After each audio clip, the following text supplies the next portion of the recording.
আসসালামু আলাইকুম প্রিয় দর্শক, জানিয়ে দেব এখনকার গুরুত্বপূর্ণ টপ নিউজটি।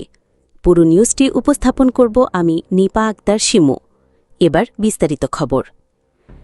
কক্সবাজার শহরের বীরশ্রেষ্ঠ মোহাম্মদ রুহুল আমিন স্টেডিয়ামে আজ শুক্রবার বিকেলে অনুষ্ঠিত হওয়ার কথা ছিল টেকনাফ ও রামু উপজেলা একাদশের মধ্যে ডিসি গোল্ড কাপ ফুটবলের ফাইনাল ম্যাচ। কিন্তু খেলা শুরুর আগেই হাজার হাজার দর্শক গেট ভেঙে মাঠে ঢুকে পড়লে পরিস্থিতি উত্তেজনাপূর্ণ হয়ে ওঠে।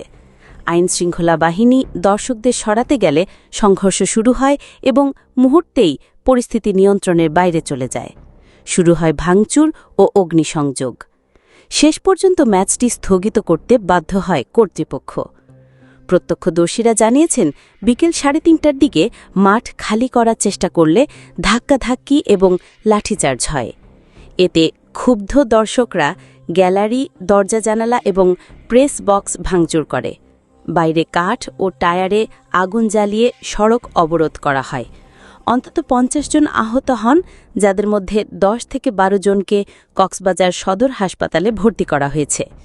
সন্ধ্যা ৬টার দিকে সেনাবাহিনী, র্যাব এবং পুলিশ যৌথভাবে পরিস্থিতি নিয়ন্ত্রণে আনে। দর্শকরা অভিযোগ করেছেন, স্টেডিয়ামের ধারণ ক্ষমতা প্রায় ৫,০০০ হলেও বিক্রি করা হয়েছে ৩০,০০০-এরও বেশি টিকিট। নির্ধারিত ৫০ টাকার টিকিট বিক্রি হয়েছে ১০০ থেকে ২০০ টাকায়। দুপুর ২টার মধ্যেই গ্যালারি পূর্ণ হয়ে গেলে কয়েক হাজার মানুষ বাইরে ভিড় করে এবং পরে গেট ভেঙে মাঠে প্রবেশ করে। জেলা পুলিশের মুখপাত্র অতিরিক্ত পুলিশ সুপার মোহাম্মদ জসিম উদ্দিন চৌধুরী জানিয়েছেন, ধারণ ক্ষমতার অতিরিক্ত টিকিট বিক্রির কারণেই এই ঘটনা ঘটেছে। পরিস্থিতি নিয়ন্ত্রণে আনতে গিয়ে পুলিশের কয়েকজন সদস্যও আহত হয়েছেন। তিনি বলেন, কক্সবাজারের মানুষ ফুটবলপ্রেমী, তাই জেলার বিভিন্ন উপজেলা থেকে দর্শকরা ছুটে আসেন।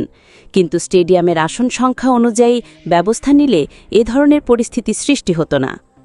স্টেডিয়াম পরিচালনা কমিটির সভাপতি ও কক্সবাজারের জেলা প্রশাসক মোহাম্মদ সালাহউদ্দিন জানিয়েছেন, খেলা শুরু হওয়ার আধা ঘণ্টা আগে গেট ভেঙে হাজারো মানুষ মাঠে ঢুকে পড়ায় বিশৃঙ্খলা দেখা দেয়, ফলে ম্যাচটি আর আয়োজন করা সম্ভব হয়নি।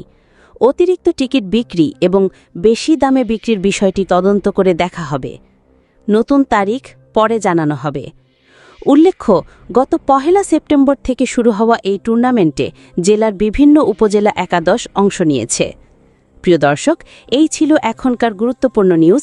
আরও গুরুত্বপূর্ণ নিউজ নিয়ে ফিরছি কিছুক্ষণের মধ্যে। নিউজগুলো সবার আগে দেখার জন্য এই চ্যানেলটি সাবস্ক্রাইব করতে ভুলবেন না। ধন্যবাদ।